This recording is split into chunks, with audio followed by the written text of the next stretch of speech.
Ôi hôm nay mưa cả ngày, mưa ngứa hết cả trường mình rồi. Để nhà ô đấy.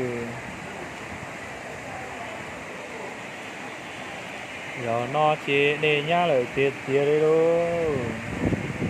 Nó nói nó về. Ai.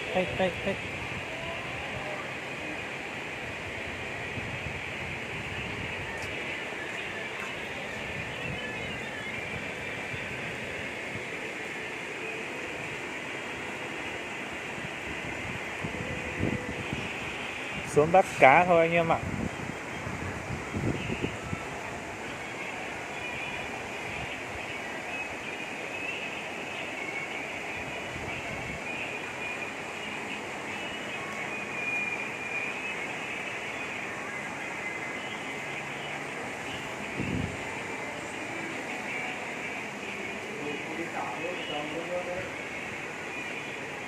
Thế này tí mất nước rồi đấy. Đi vào một chậu nước vào đây. Thế nó cắn đánh tí đi rồi.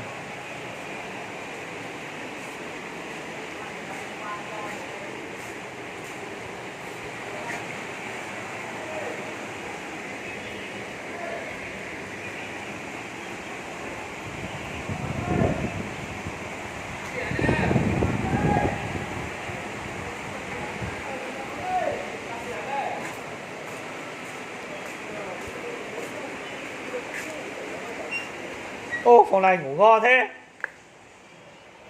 Lú ngới cả phòng mùng 3 rồi à. Ra mà nhìn đi. Nước nhỏ nước ngứa hết cả mùng 3 rồi kìa. Cái gì? Lú lụt. Nước vóng hết cả phòng mùng 3. Này pin đâu nó này vả. Này pin số này số. Thế là pin mót tao tao này à.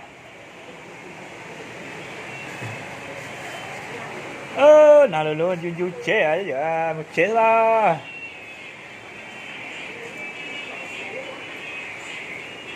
Nhớ là cái món của này tao luôn một chế là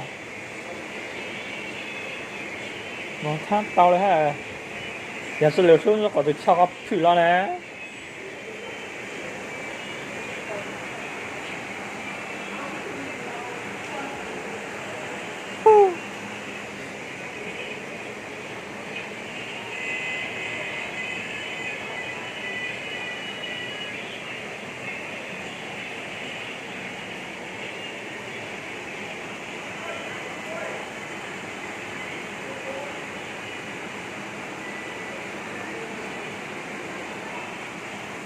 Con cá to kìa. Đi bắt cá đây. Nó dễ là phải lịch tù với cho ta tê hào là.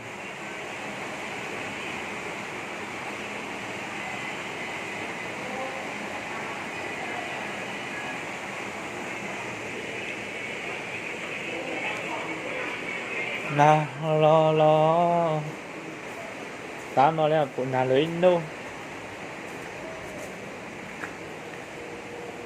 Ôi dồi. À chỉ tôi một bề cho tao á.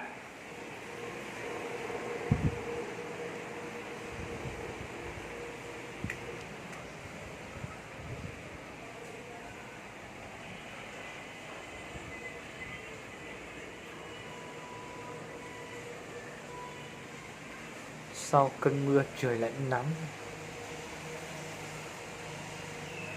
Trời đang mưa thằng nào lại phơi quả áo ở đây đấy. Phơi cho mưa ướt hết rồi.